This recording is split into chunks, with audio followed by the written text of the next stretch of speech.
Hello everyone, welcome back to another episode of Stardew Valley. 1.6 is coming to console really soon and I can't wait to resume streaming on this file again. Hopefully we'll get back to that, but for now, back to winter. Winter goals are quite straightforward. Completing the community center, try to get ancient seed, special requests and help wanted quests, and I guess in general, just work on friendship with the villagers. Day 1 of winter was a good humor day. I reorganized my greenhouse a little, picked up the crocus from the bus stop, then found the little shadow people who gave me a magnifying glass. I made my way to the beach, hoping to find a snow yam, and I got one right after finding a nautilus shell. And that's the winter foraging bundle completed. The craft room is restored. I also donated the truffle to the chef's bundle and completed a field research bundle with a nautilus shell. I planted the new winter seeds I got and baby seed set, the seed maker with cranberries in my hand. I realized too late it was Krobus's birthday, so I made a mad dash to the sewers and gave him a void egg, bringing him up the tree huts. The bridge to the quarry was restored overnight. And day 2 happened to be a very displeased day. I cooked and fried egg for the community center bundle, then made the maki roll after buying some rice from Pierce, completing the chef's bundle. I head up to the quarry and spent a whole day cleaning it up, and spent whatever time I have left in the mines gathering resources for Robin. One of my cows gave birth to a baby overnight, something I've never gotten before since my buns are usually filled to the brim. Day 3 started with Granny at the doorstep teaching me how to craft garden pots. My walleye multiplied in the fish pond, so I took them out and cleared the pond for the next fish, a smallmouth bass. I dropped a new fish roll I got into my preserve jars and went over to the community center to donate the walleye, completing the night fishing bundle. Then I went to Gus's to give them the remaining eggs for his special request. Next stop is Linus' tent to gift him a cranberry for his birthday. And after that, I went into the mines looking to complete a lava crab quest. I did find a few lava crabs, but not enough to finish the quest, although I did level up my mining overnight. I started day 4 going through my shipping tab, checking through what items I have not shipped. I got my mini fridge finishing Gus's special request, then went around town finding more forageables for the shipping tab. And I unlocked Sam's 4 hard cutscene trying to deliver the crocus he asked for. I hit to the mines again, working on Robin's resource rush, making use of my great luck day, and didn't notice I got an ancient seed until much later on. Super productive day in the mines. Day 5 was a displeased day, but that wouldn't affect my day much. I donated the ancient seed to the museum and got myself the plantable ancient seed, took a bunch of weapons and boots with me and sold them to the Adventurers Guild, opened some geodes and donated 1 new minerals I got, gave out some gifts, and unlocked the giant omelette cutscene in the saloon. After a bit more of gift giving, I got my iridium sprinkler of the week and headed back to plant my ancient seed in the greenhouse. I found a pomegranate and decided to head out to find Elliot, even though it's ridiculously late. But I managed to unlock Abigail's 6 hard cutscene. Day 6 was one of those days where I didn't have much to do, so I headed into the mines to farm fiber and work on Robin's resource rush. I ended the mines trip being very close to completing the quest, but it was getting a little too late. Day 7. My radish matured in the greenhouse. I had just enough for the polyculture achievement, so I dropped everything into the shipping bin. I completed Robin's special request after a quick trip to the quarry and the mines. I was very close to 25,000 gold, so I grabbed some artisan goods and went to Pierce and bought the 25,000 vault bundle. I then went to the travelling merchant and it just so happened to have Jess's favourite gift as she walked by me, so I bought it, solving problem with money. I collected the hardwood in the secret woods and dropped by the wizards to give him a void essence, and spent some time in front of the seed maker making more tea saplings and crafted more lightning rods and decorated my farm. Day 8 was a good humor day, also the harvest for my first batch of winter forageables. I made them all into seeds and planted them back down. I filled 2 iridium sprinklers worth and turned the rest into tea saplings. That should be a bunch of gold. I head off to the Festival of Ice and after talking to all the villagers, slayed at a fishing competition. Prize for winning the competition the first time round is usually the hats, so I got a sailor's hat this time. Got back to my farm at 10 PM, I used the time I have left to do a little bit of cleanup, and discovered I got another ancient seed from the seed maker, so I planted it right away with some speed grow. Day 9, I decided to complete the vault bundle, so I did my morning chores and started preparing on meeting Sandy in advance. I went around town looking for a crocus for her gift, and found some very quickly at the train station. I also picked up a secret note which gave me the location of the green strange doll, so I went and picked that up. I also had a bunch of geodes on me, so I went to cleanse next. Unfortunately, no new minerals or artifacts, so I donated that green doll to the museum. I took on the prismatic jelly special request and then headed off to the community center and restocked the vault. I emptied my inventory back at the farm, then spent the rest of the night in the mines, working towards finding the prismatic jelly, and the Junimo repaired the bus overnight. Day 10 was a great luck day, so since the bus was repaired, I decided to go for a quick dip into the Skull Cavern. And the luck was indeed great today as I collected my first rabbit's foot. I grabbed the frozen tear and rushed over to Sebastian's for his birthday, then rushed back down to the bus stop. First time at the desert. I cut down some coconut trees to make sure I have enough wood for the chest, and paid a visit to Sandy, and made my way over to the Skull Cavern. I felt extremely handicapped in the cavern without a galaxy sword, but I have yet to get my hands on the prismatic shard, so that's all I have. I almost lost all my health on floor 32, and in a panic, I went down the ladder with a diamond and a secret note on the floor. Health was super low, so I called it a day. Got quite a bit of resources in this unprepared run, so it was still fruitful. Overnight my farming reached level 10, and of course I chose Artisan. Day 11 was a good humor day. I gave some of the Omni geodes I got to my sturgeons, and found that my coffee had matured. While trying to harvest them, I replanted them, but I should still make it on time for hubby's birthday.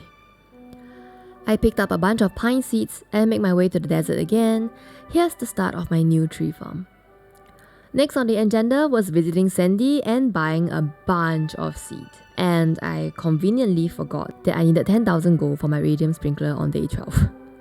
I caught a sandfish and headed back to the valley. Went to the community center, donated the sandfish and the rabbit's foot, and the community center has been restored. My first time finishing it in year 1. I still had some time left after getting back to my farm, so I planted the new seeds I got in the greenhouse, and that's it for the day. The glistering boulder was removed by the Junimos in the night. And on day 12, we got a letter telling us the auto grabber is now available, and that the town folks had gotten packages containing the items they've posted about from long ago, which means our friendship with everyone increased. I entered and exited my farm cave and discovered Gus at my doorsteps, giving us the mini jukebox and the recipe to craft it. The melons matured in the greenhouse, so I filled those spaces with new seeds.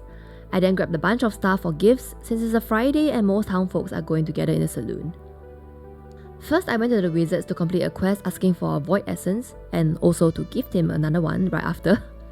Then I went around the forest picking up forageables and getting more wood, and as I stepped into town, the community center completion cutscene started. We got a star trophy and witnessed the legendary duel the old-fashioned way. Maru was on a bench beside the community center, so I gave her battery pack, then unlocked Sabby's 4-heart cutscene in the mountains, and a penning cutscene immediately after. I missed Hayley since she was in her room and I wasn't close to her enough to enter, so I went to Krobus and gifted him a void egg and also buy the iridium sprinkler.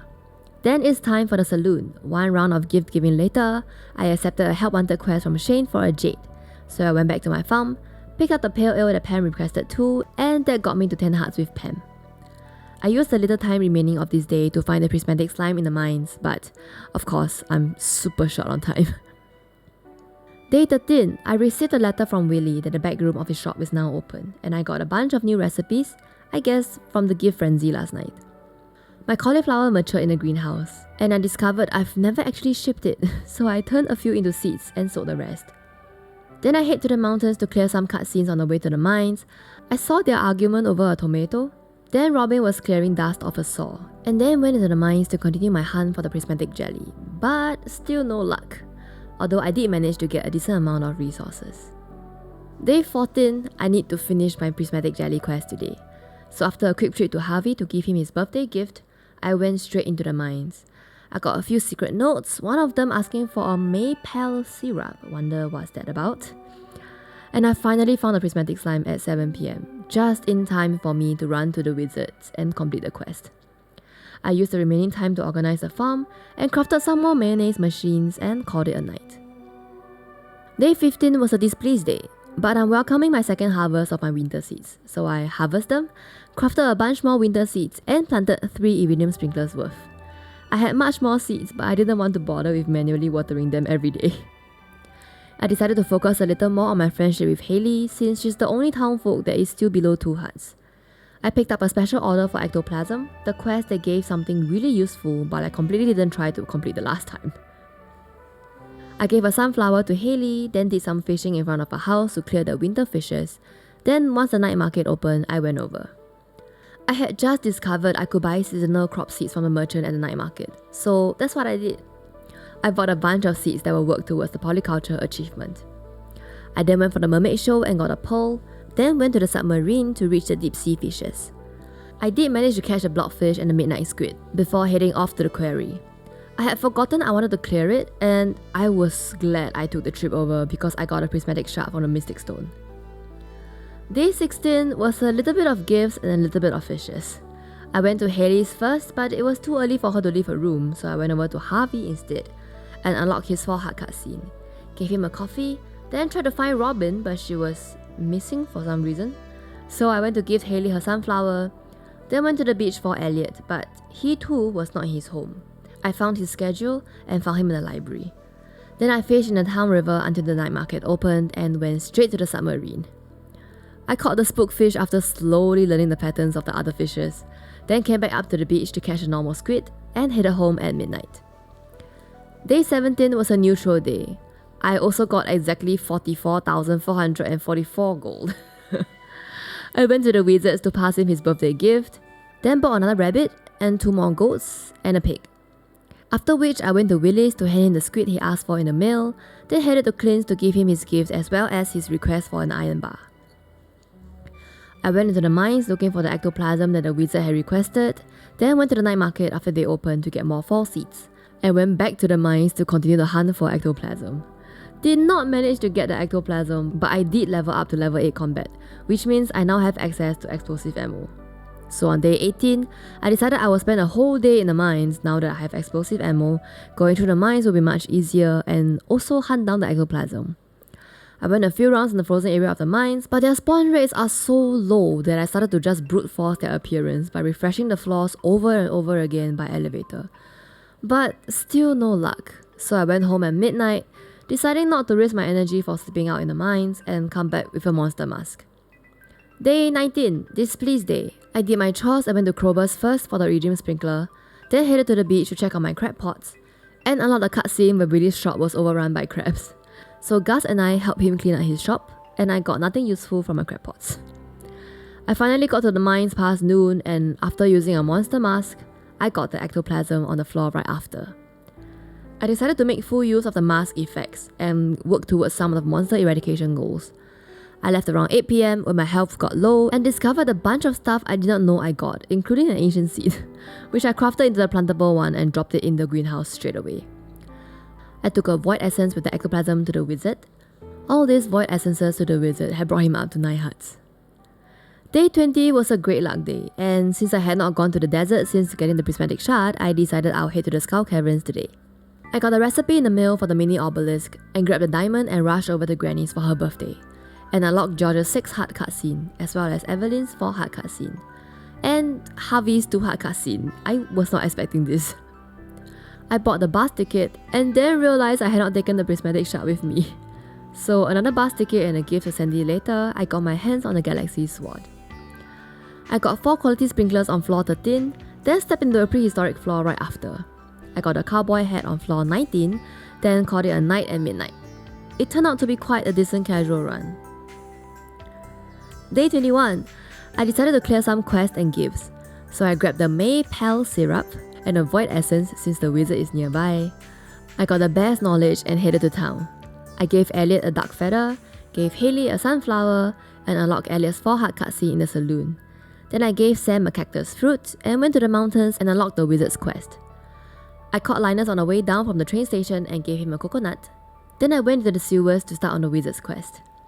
I collected a bunch of fiber, bug meat, and algae soup. Then I went back to the saloon and gave Clint a gold bar. It was getting late, and I called it a night, deciding to continue the quest in the upcoming week. Day 22, a mildly perturbed day, and this week holds the last harvest of winter forageables. Since I can't grow another batch since they take 7 days, so I decided to hold on harvesting them until I get my foraging to level 10. I did my chores around the farm, then went into the Cindersap forest to do some deforestation. I found a bunch of geodes in my chest, so I decided to make a quick stop at Clint's, then realizing I was 10 minutes away from his closing time. I selected a town on the minecart and unlocked Sam's 6 Heart event. I missed Clint opening hours, so I donated what new artifacts I had, then went over to Robin's with a bunch of materials for a fish pond. As I stepped out of Robin's house, I unlocked Linus's 4 Heart Ball Bait cutscene. I had a little bit of time left, so I went over to the saloon and unlocked Clint's 3 Heart cutscene. Then I went over to the train station and completed the Wizard's Magic Ink quest. The Wizard's shop is now unlocked. Day 23, I went to the Cindersap forest after finishing my chores, first for the hardwood in the secret woods, and then to give Leah her birthday present, unlocking her 2 Heart cutscene in the process, then afterwards immediately unlocking her 4 Heart cutscene. I unlocked Clint's 6 Heart cutscene going to town, then opened a bunch of geodes that I didn't get to do the previous day, and put my copper hole in for upgrade. I went into the bug's lair to catch a slime jack, then to the witch's hut for the void salmon, then I got impatient and harvested all my winter forageables, and I still did not get a level up. Day 24, my starfruits and rhubarb matured, so I filled the greenhouse with the fall seeds I've collected. I sold 15 starfruits and 15 rhubarbs, filling up the requirements for the polyculture achievement. The fish pond was done, so I added a super cucumber and swapped out the smallmouth bass to a largemouth bass. Then I grabbed a bunch of stone and fiber and got my first Junimo heart from the wizard. Then it's back to the secret woods to get more foraging experience.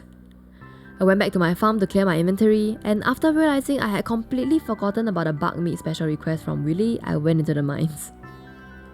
Day 25, Feast of the Winter Star. More crops matured in the greenhouse and I replaced them with more past season seeds. I took the goat cheese I prepared for Robin, then headed to the sewers to clear more bug meat before the festival ends. I spoke to everyone and gave Robin her gift, and received a dozen eggs from Money. I babysat the furnace with some copper ore and called it a night past midnight. I finally crafted my first doom on day 26, then took a bunch of gifts and took a stroll around town.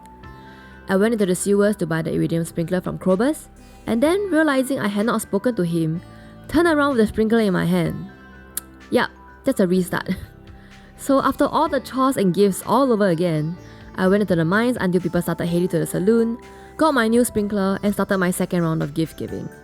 As I got out of the saloon, I unlocked Louis and Mani's 6 Heart cutscene. Dude don't even have the guts to date openly. I wonder what Mani sees in him. I got my mining up to level 10, and on day 27, I went to Robin's and requested for my next house upgrade. I finally collected my steel hoe from Clint. It took so long between the Fridays and the festivals, and did a walk around town to clear all the artifact spots before the reset tonight. Then made a quick trip to the desert for wood, and went over to Jodie's to complete her largemouth bass quest. I went to the secret woods again after dinner, more hardwood, more foraging experience, more artifact spots, but still no level up. Day 28, last day of the year.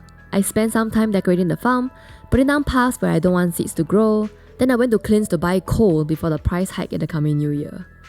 Another round to the secret woods later, still no foraging level up. But I did clear a quest for Robin with her right on my farm working on the farmhouse. I cleared more quests in my task list, then spent the remaining time organizing the farm. Winter is over and so is Year 1. Year 2 will be done in 1.6 and I'm so looking forward to it. Hope you enjoyed this video and I'll see you in the next one. Bye!